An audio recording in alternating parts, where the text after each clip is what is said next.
I respect people that produce more than they consume. Fortunately, 99% of people are just consumers. You just sit down, just doom scroll. I try to produce more than I consume. What advice do you have for people out there who want to grow their social media channels? What have you found works best? Consistency, I would say. Just be consistent. Post at least 3 to 5 times a week minimum. Have your own unique voice. Don't be following what other people say. Don't try to copy. Also, I would say there's certain things that help the algorithm. For example, if you have a good hook, so the first 3 seconds of your video is very important. Those 3 things are the main markers. I think majority of people nowadays, they either have ADHD or they think they have ADHD, and it's because of this dopamine hit every 10 or 15 seconds. You're scrolling, you see a new video, and people just get addicted to it. I think it's the new smoking. Welcome to the LiveMore Podcast, Younes. Thanks for having me. Pleasure having you here. Thank you for taking the time out today. No, good to be here. So the purpose of this podcast is to focus on peak human performance, optimizing your health and longevity. Right. But with that said, I know you're someone that speaks out publicly, often under pressure and often under a lot of scrutiny. Yeah. So I want to really dive into the human behind this all and what gives you the ability and capability and character to be able to be so outspoken. I would love for you to, first of all, introduce yourself, explain a little bit more about your background. Yeah. I know you're often known for, politically charged discussion, but what I really want to focus on is the human side of it all and what value people can get from the kind of mindset that you adopt. And so I think with that said, I'd love for you to introduce yourself, your background, and we can take it from there. Sure. So basically, I came to this country when I was 13 years old. I came from a relatively political family. They were very against the Islamic Republic. My granddad and my father, and they were both, damaged a lot by the Islamic Republic. So I think growing up in Iran until I was 13, so in that growing up, and then coming to this country, I think that gave me some sort of a background in politics. Anyway, when I came to this country, at first I had a hard time at school because I couldn't speak the language. I know it was a massive shift. It was a massive cultural shift coming to this country from living a very luxury life to coming to the UK with my mother and my little brother. And,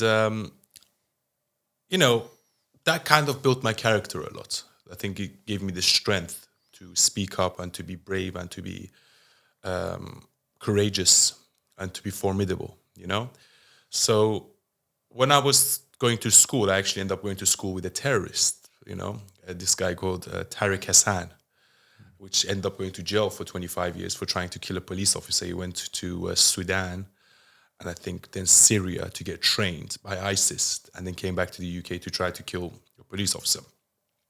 So I ended up going to university. I went to London School of Economics. I studied politics and international relations. And as I was studying, I was working in the gym. Hence why I love the longevity stuff. So I started working as a lifeguard, then a swim teacher, then a fitness instructor. So I was always very much into my workouts and, taking supplements. And, I used to train. I still train like 3-4 times a day, but I was crazy about training, especially in my early 20s, late teens, early 20s. I used to train like 6 times a week and used to be a lot bigger than now, So I used to bench press 140 for 8 reps easily. For a 19-year-old. That's impressive. Yeah. So people used to look at me. And I didn't look much different from what I am now. I looked the exact same with a beard and everything. So people used to think I'm 25, 30 when I was 19. So I have that aspect in my personality as well, the sports side, the longevity side.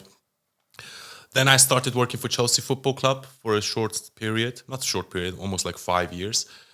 And that also gave me some background into sports and marketing and sponsorships and events and all of that. I have a master's in international sports management, just so you know. Yes. Yeah. So I do have a sports side. I think the 2 things that I know very well are sports and politics, which are actually not so separate from each other because I think sports and politics have always been kind of intertwined and interrelated, And we have the World Cup coming up in America with Donald Trump, and Iran is going to be there as well. So it's going to be interesting what will happen. Absolutely. Yeah. I couldn't agree more. And so tying this back to your public speaking. Yeah. As in, at what point did you start being a lot more outspoken, and what gave you the confidence to actually take it a step further? Because I think you were in teaching at one point. Yeah. And you were teaching A-level students? Yeah, A-level students, GCSE students. And what happened was that, I used to do acting and modeling for a while. Like, I've done many different things, but Yes. one of the things I used to do was acting and modeling. And then I was doing it for a period of time, full time almost, because I was getting booked a lot. And I appeared in Fast and Furious 10 and I modeled for some brands and stuff Very cool. that. But then the problem with acting and modeling is that it's very inconsistent. So some months you make 10K, another month you make 0. And I was like, and at the time I was like entering a relationship. And I was like, this is like very inconsistent income. Like I need to be doing something more full-time, something to keep the cash flow going. And I ended up becoming a cover teacher as in politics and economics and stuff like that mostly. I covered all the subjects, but the ones I actually preferred were to do, because it's something that I studied, so I knew how to teach it properly instead of just covering.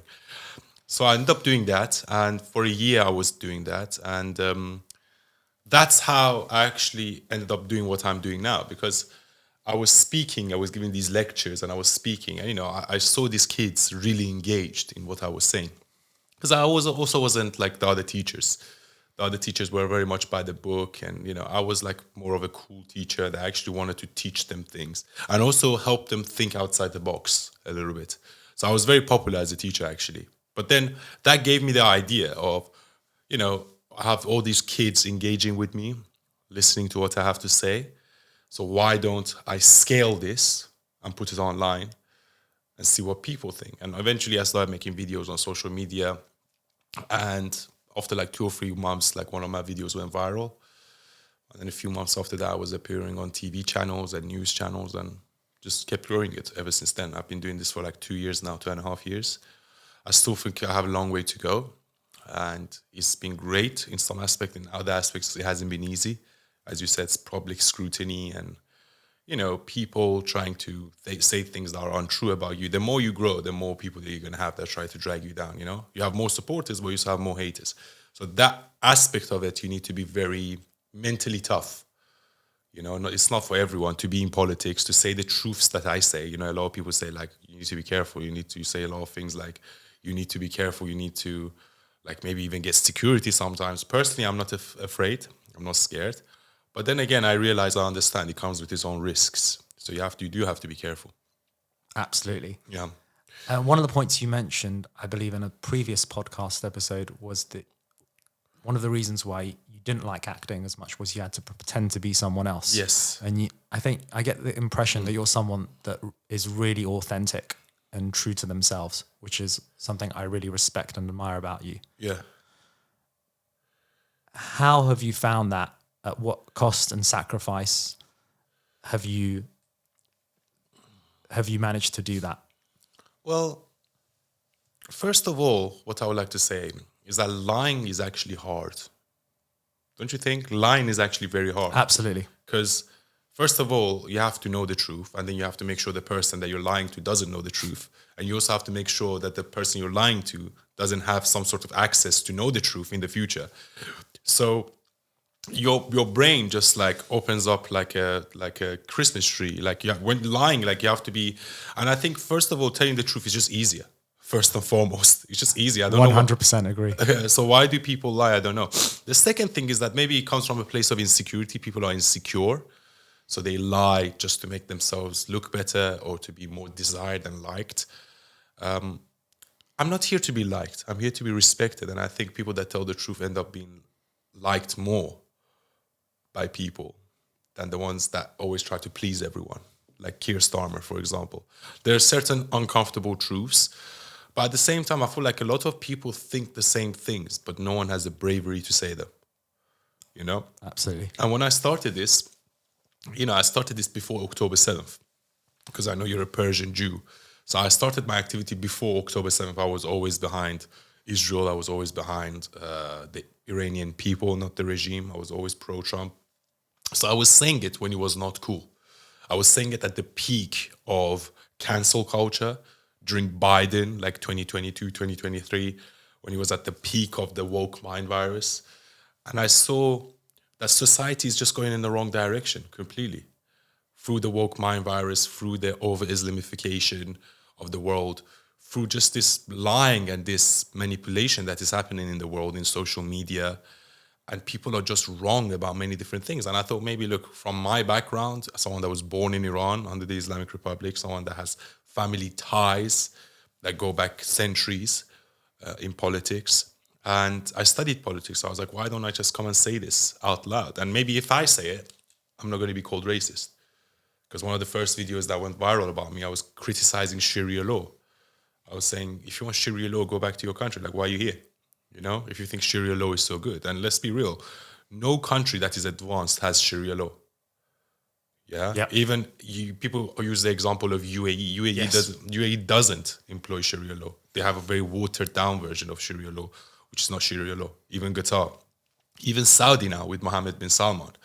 You know, he's reducing the voice of the azan, the call to prayer 5 times a day. You know, many reforms that are pretty much go against like 180 degrees angle from Islam. So you cannot say these countries are employing Sharia law. Countries that employ Sharia law are Taliban or ISIS or the Islamic Republic. So I don't think those things have any place in the West, and it's not Islamophobic to say that. Absolutely. Do you have family still back in Iran, or did all your family leave? I don't have any close family. So luckily, my mother's side is all in the UK, and my father's side is all in Turkey. But I have distant families, second aunties, second cousins, stuff like that. Are both your parents here in London? No, my father's in Istanbul. Okay. Yeah. Okay, fantastic. At what point did you decide? So I understand that, for example, you did the acting at one point. You know, when did I decide to go public? Yeah, when did you decide to go public and actually be like outspoken about? So first of all, I always thought that I'm not designed to work for someone else. Like I used to have jobs and all kinds of different jobs. As I said, I used to work in sports, in events, in finance, in marketing, all kinds of different jobs, acting, modeling. But I never thought that I really truly have my destiny in my own hands. Because at the end of the day, you're an employee. Yeah. You're an employee. I always thought that I'll be better off if I independently own my own business, independently own my own platform, channels, whatever it is. Because whatever job I had beforehand was I either left the job myself or I got kicked out for some reason. Because I'm just, I don't know. It's not that I cannot work for someone. It's just like I would rather be in a collaborative effort rather than to be like some sort of hierarchy. I just think I do better in that sort of position. So, and I always had a media background, as I said, and I also said that I didn't pretend to like to be someone else. So I was like, why don't I combine my acting and media background with my political understanding and what I studied? And yeah, I was just watching a lot of podcasts of different people. I was like, why don't I do this? I ended up doing it, and here we are. Fantastic. A lot of people on social media, I believe, are looking for some sort of validation. Mm-hmm. What do you do to ignore the noise and focus on your message and not really care about or let any criticism really get to you? Well, a very good question, because I didn't care at all. Like if I cared about what people thought, I wouldn't have been doing this. But then again, you know, sometimes some lies get out of hand. So I give you an example. We had these bunch of Iranians. Now, I don't know whether they done it because they were jealous or whether they done it because they're haters or whether they done it or because they're affiliated with IRGC or Mujahideen. I don't really know. But like ever since I started, I could feel this cloud over my head. Like people making up stuff about me. Oh, he's IRGC. He's pretending to be like against the Islamic Republic. And I always ignored it because I was like, you know, it's nonsense. And I ended up going to Israel. So when I went to Israel through the government, through the Ministry of Foreign Affairs, those people that were saying stuff about me, saying I'm IRGC, realized that it's stupid to say such a thing now because I went to Israel through the government. So do you think Mossad an idea for stupid? Do you think Mossad an idea for stupid to go bring someone like me. And then afterwards, when I came back, they were saying, "Oh, he's Mossad." I was like, "Dude, which one is it? Am I IRGC or am I Mossad?" Like, because they're like at the opposite side of the spectrum. Then I was attacked outside the embassy by a bunch of thugs that I thought at first maybe they're connected to the IRGC, but then I realized that no, they're just a bunch of thugs that were probably misinformed by some of the propaganda that is going on online about me. Right. That's why they attacked me. And, there is some people They behind. physically attacked you? Yeah, they physically attacked me. I have a whole case going on. Disgusting. Two of the people got arrested, put on bail. One other person has been identified, but they still haven't managed to arrest him yet. And also, all of this was like a behind-the-scenes operation by a bunch of people, like trying to, degrade my image and bring me down and cyber attack me in certain ways, which I all exposed, by the way. I exposed it all. And look, I didn't respond to these people until I got attacked physically.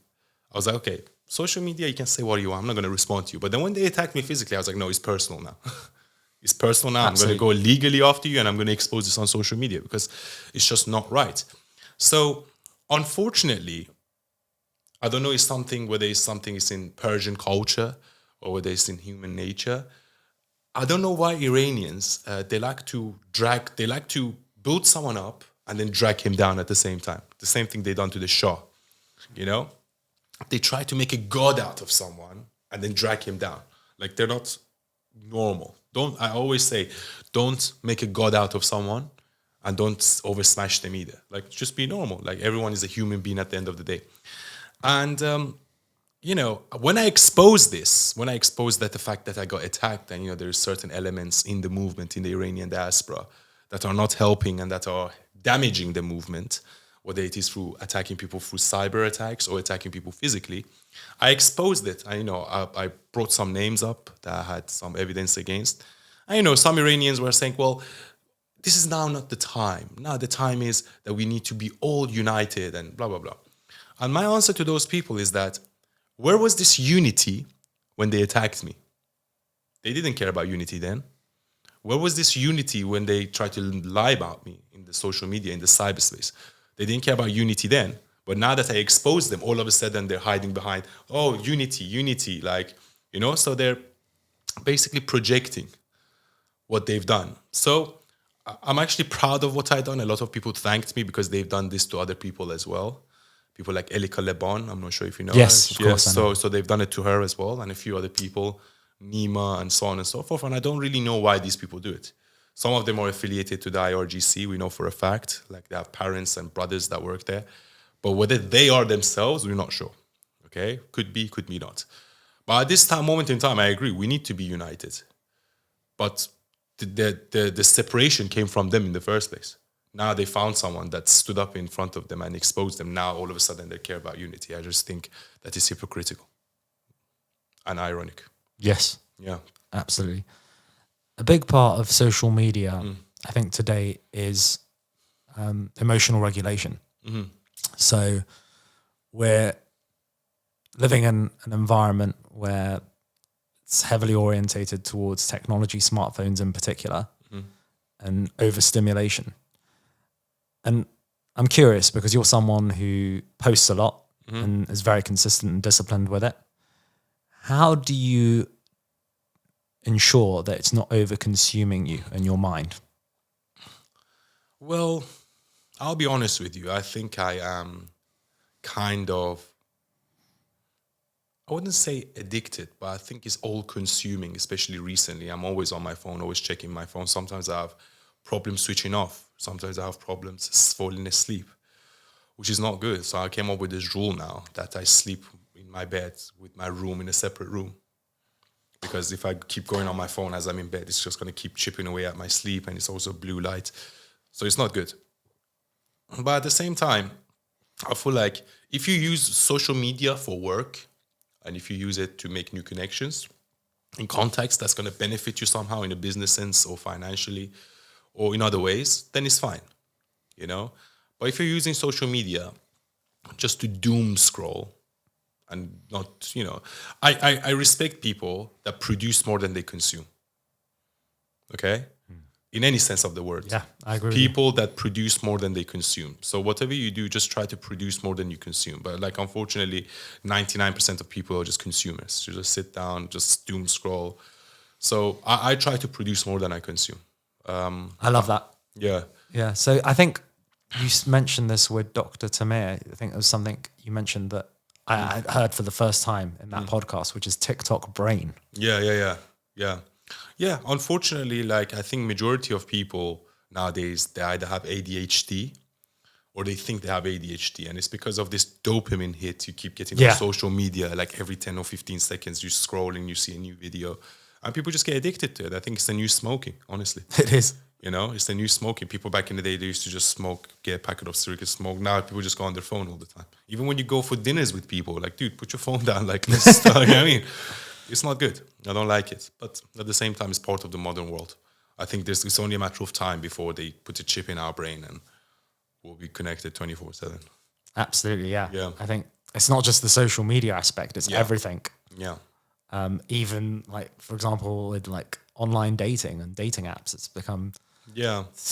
I don't really use dating apps, to be honest. I used to be on them like back in 2016. I used to live in Canary Wharf. Right. And I had a great time with it back then, actually. But ever since then, I didn't really go on it. Like, people tell me like, oh, why don't you get on this? I'm like, not really interested. I mean, I have Instagram. I think Instagram is also a good tool. But yeah, I'm just not a dating app person. Maybe I'm making a mistake because, well, I've been single now for like 2 years. Of course, I've dated. But like, I also think there's like a very... in my opinion, there's a very small margin of girls that are actually relationship material and like good girls that tick all the boxes for me. So I just think like it's becoming harder and harder to even find a relationship nowadays. I couldn't agree with you more. Yeah. I think you mentioned also that you were in a relationship a couple of years ago and there was some tension perhaps around the social media stuff that you were doing and you putting yourself out there a lot.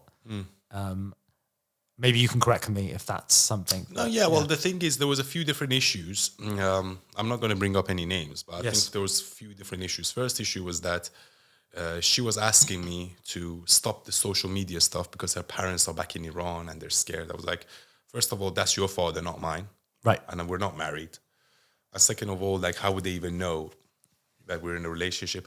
But at the same time, I feel like maybe her father was connected to the government in some way, shape, or form. Maybe he was doing money laundering for them.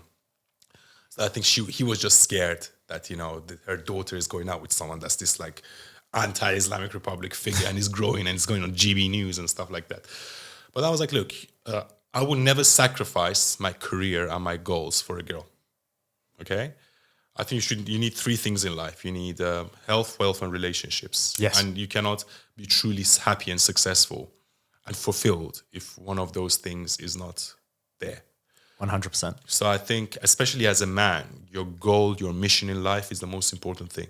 And if someone is going to help me achieve that and is going to be my partner, great. But if someone comes and tells me, no, you need to do this, you need to do that, not interested. Also, there were some other issues as well, which I'm not going to get into. But yeah, Of course, yeah. yeah, Cost-benefit analysis. yeah, exactly. The negatives were starting to become more than the positives towards the end. Yeah. Okay, let's shift this into another topic: masculinity. Yeah.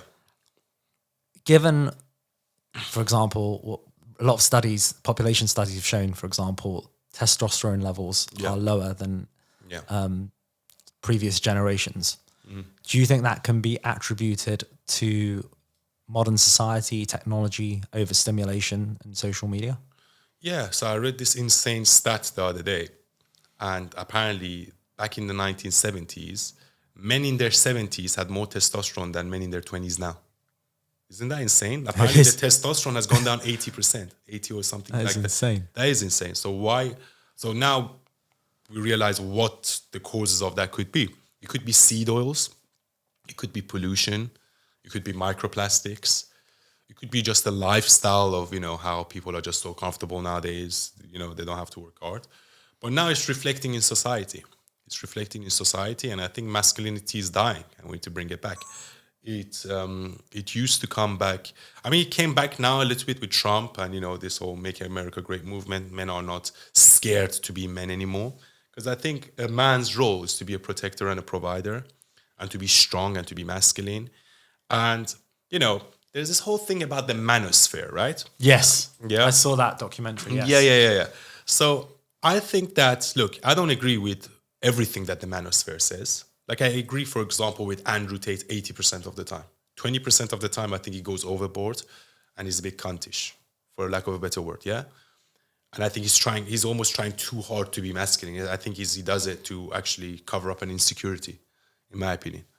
But many of the things he says are actually correct. Be masculine, be strong, work hard, make money, be a protector and a provider.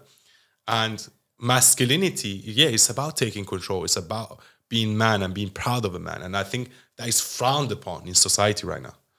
And I think that's why there's so many disgruntled men out there. Because if you're masculine, they're like, oh, you're toxic. If you defend yourself, if you're strong, if you're assertive, all of a sudden you're toxic. So I'm like, be toxic. I don't care if you call me toxic, But I think at the same time, whether women agree or not, women are attracted to high testosterone men, subconsciously, chemistry-wise. So they might say they want a man that's a nice and stuff, but deep down, they usually go for the men that are masculine and strong and assertive. So, life is not black and white. This is what I want to say. Life is not black and white. Life is 50 shades of gray. Okay? So just because I agree with some things that Andrew Tate says doesn't mean I agree with everything that he says. So you have to give me a specific statement that he made, and I'll tell you if I agree with that statement or not. Whereas nowadays, unfortunately, and women do this more than men, they just put people in a box. Oh, manosphere in that box, this in that box. It's not like that. I give you like an extreme example because you're Jewish, right? Adolf Hitler, probably the most hated, most brutal, most evil man in the world that ever lived. One of them, at least. Even him, you can say he had some positives. What were the positives? Look at what he done to German economy. He revolutionized German economy. He revolutionized technology. Majority of the technologies that we have now was because of the Nazi scientists that end up actually going to America and working for the CIA and changing their names. So he also had the artistic side. Like some of his paintings are great. So a character as bad as Hitler has some positives about him. So I don't look at people like as completely good or completely bad. I'm like, okay, I agree with them 90% or 80% or 50% or 10%, But then that just goes from person to person. So I think nuance is very important in life. Absolutely. Yeah. Do you think modern society has made people too comfortable? To some extent, yes, and to some extent, no. I think men especially, and men that have ADHD, they're designed to be out in the field, to go out there and hunt and be under danger and take that risk. Whereas nowadays, you don't really have any of those things. You're living a comfortable life. You wake up in a comfortable bed. You have food in the fridge. You don't really have to fight for anything. And for majority of our history, to 150 years ago even, we had to basically fight for food and water and medicine. Like back in the day, 150 years ago, people used to die at 35. That was the average age people used to die at 35 years of age. Now we've doubled that to 70 worldwide, right? So for majority of our history, people just had to wake up, had to make sure they don't starve to death and they're not thirsty.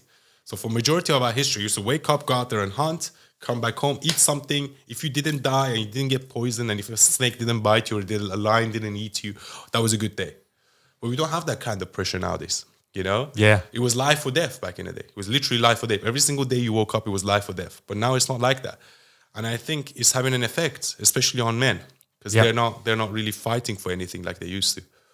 Yeah. One of the things I just thought of when you were speaking is, as you said, life expectancy is pretty much doubled, but also human performance has been exceptionally improved as well. So if you look at marathon times over the last 60, 70 years, we just saw the 2 hour barrier 2 hour, broken. Yeah, I saw that. So London Marathon, like last week. Two people broke the sub 2 hour barrier. That's insane.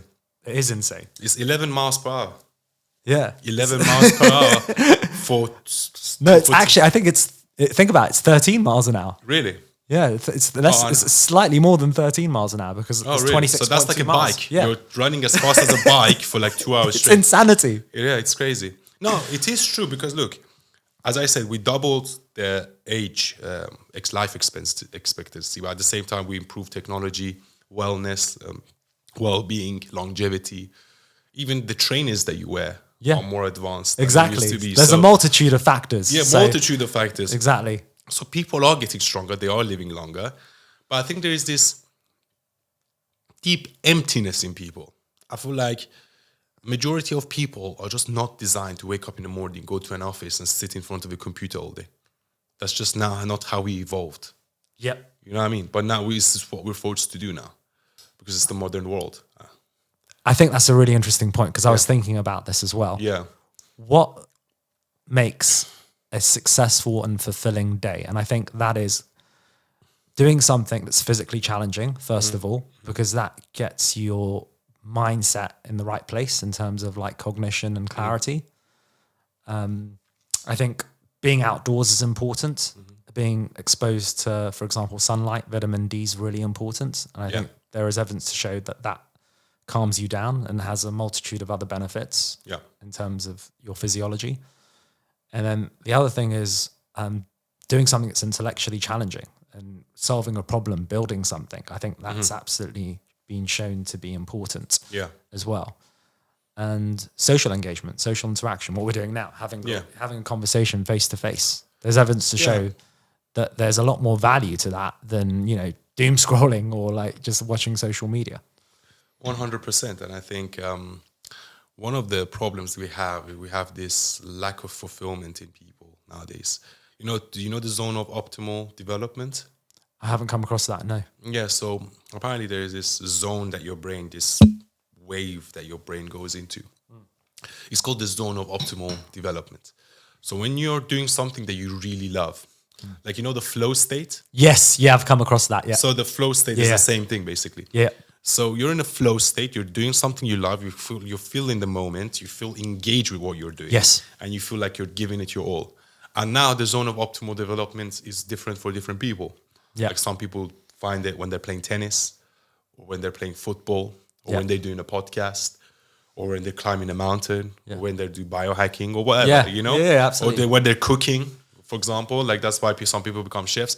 So I think the most important thing for people is to find that passion, find that niche that they're really good at. And I think the niche that I'm really good at is the media stuff. Yeah. Media stuff. We're also trying to enlighten people. Like I feel like in the zone of optimal development now. I feel like in a flow state now. Yeah. You know? I think it's interesting tying this back to Maslow's hierarchy of needs. So obviously we need basic needs such as like financial security, and then tying it back to environment, the environment that you're in. And I think a lot of what you're alluding to when you speak out publicly is to do with the environment we're living in. Not just in terms of the literal environment, but the political environment and how that affects our lives. And I think that's an interesting way of looking at it as well. Yeah, definitely. I think your environment is very important. And I think for a long time we was going in the wrong direction, actually. I think Trump coming into power has like balanced things a little bit. I think Labour lost a couple of days ago the local council elections, so reform is on the surge. I think people are just sick and tired of this left-wing woke mind virus, victimhood mentality, far-left nonsense, Islamist nonsense. Do you think part of it's attributed to tribalism? Yeah, there are definitely people...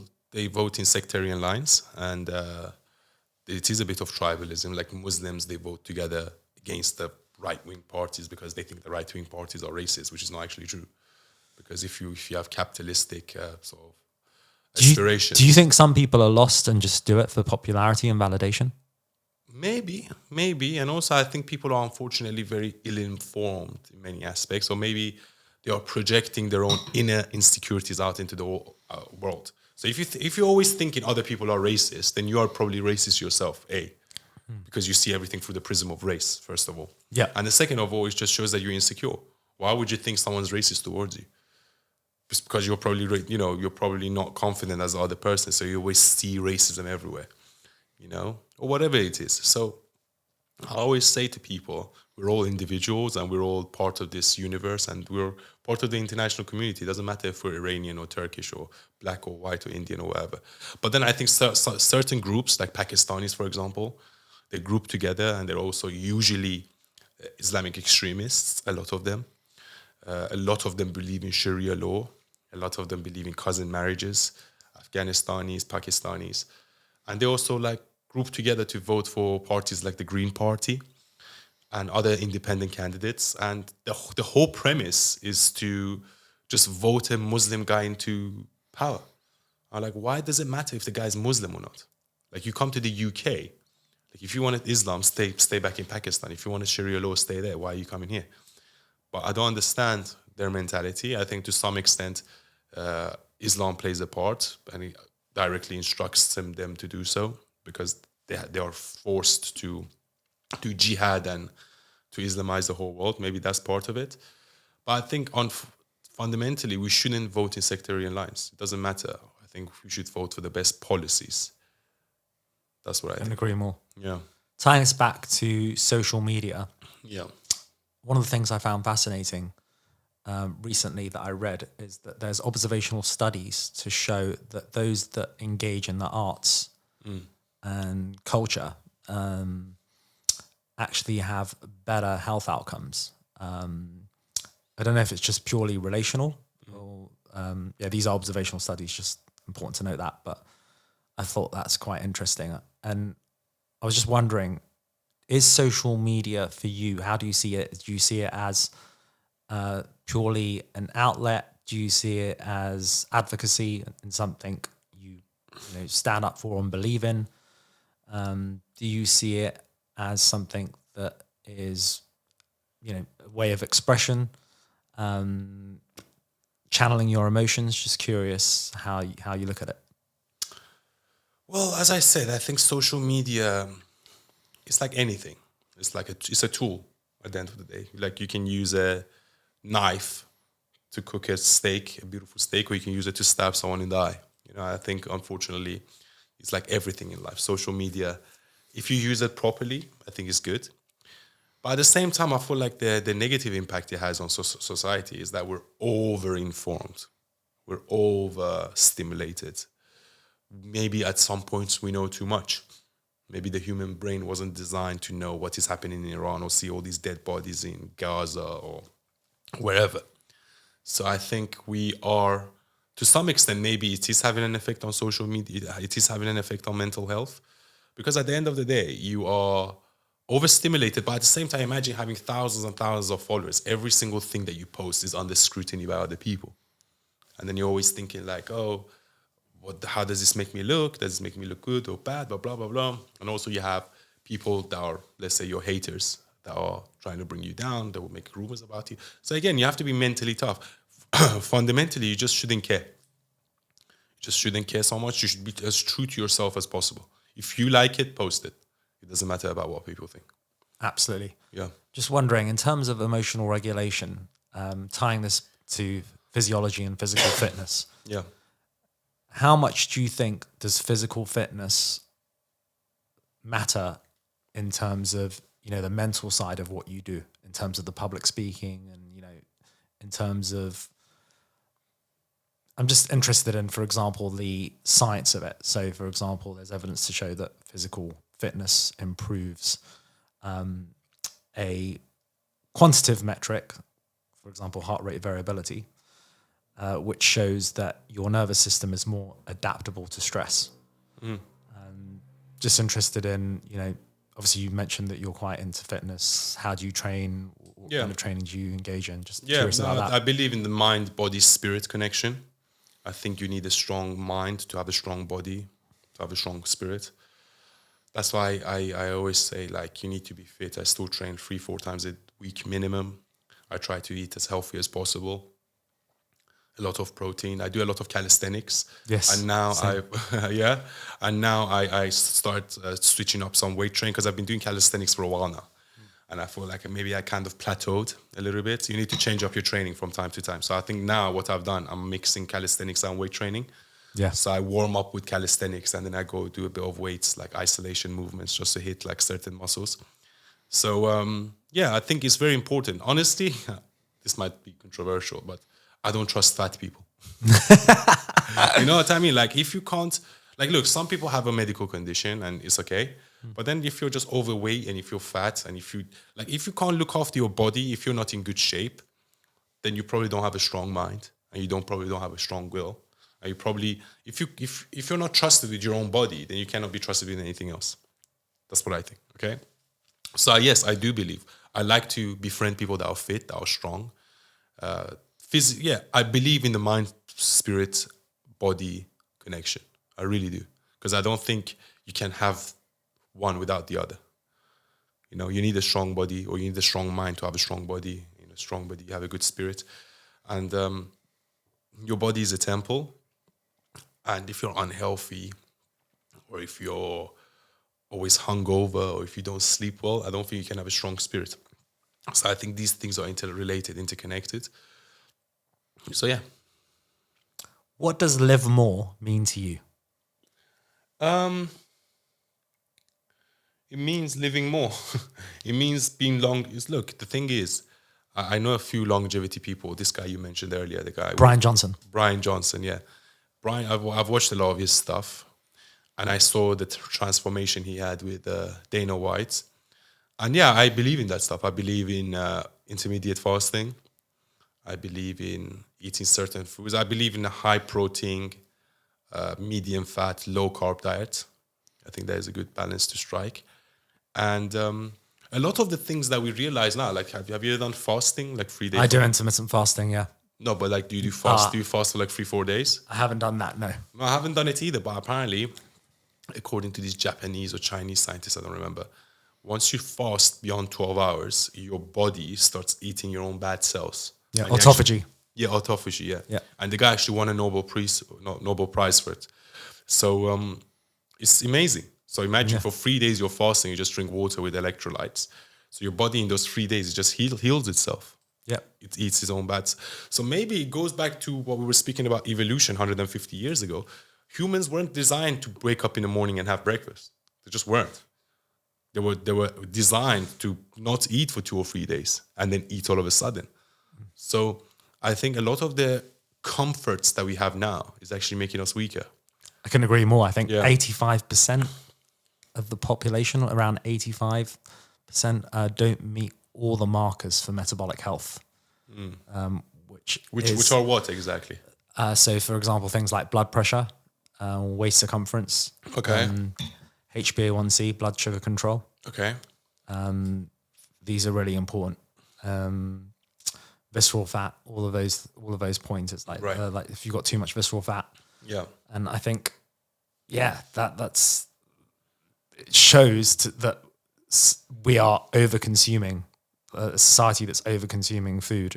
And exactly. like you said, if we take it back down to centuries ago, we had to hunt for food, right? So there would be periods where we didn't have food. So we had to live without only it. designed to eat one meal a day. Yeah. One big meal a day. That was it.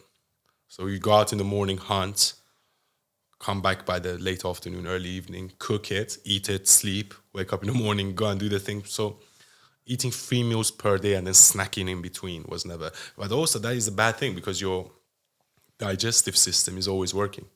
So your body is always like digesting food, and then it can exhaust your organs overall. Yeah. Yeah. I think we could even tie this to gut health as well, because like having poor gut health as well affects your mindset and your mental health. There's evidence to show that now. So having very healthy gut microbiome is key. So what you eat, what you put inside your body is literally feeding your mind in a sense. So I believe that for sure. I think that's a key point as well. Yeah, your blood insulin and your blood sugar goes up after you eat, especially if you eat carbs. That's why people have a crash in the afternoon, a lot of people. So this is the thing, I try to avoid eating carbs during the day. Right. Because then I'll have a crash. Because you feel jaded, like you have lunch and then you just feel tired, you want to have a nap. Yeah. People they experience a crash between 2 to 4 p.m. usually. Right. Yeah, absolutely. Yeah, so to avoid that, it's probably just better to eat carbs and vegetables and protein and vegetables and then eat carbs at night. Yeah. Just wondering, in terms of, obviously you're someone that has a strong sense of purpose. I admire that about you. Where do you want to take this? I mean, like, how do you see your life unfolding over the next 3, 5, 10 years? You've grown your social media following immensely. I think I started following you about a year ago or something. Oh, okay. Yeah, so I've seen that you've grown your following a lot. What advice do you have for people out there that want to grow their social media channels? What have you found works best? Consistency, first and foremost, I would say. Just be consistent. Post at least 3 to 5 times a week minimum. If you can post every day, even better.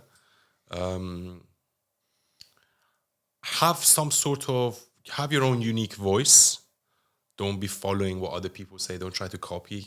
Say what you want to say, what feels right to you. Have your own perspective, your own angle, because then they'll come to you for that specific angle, you know?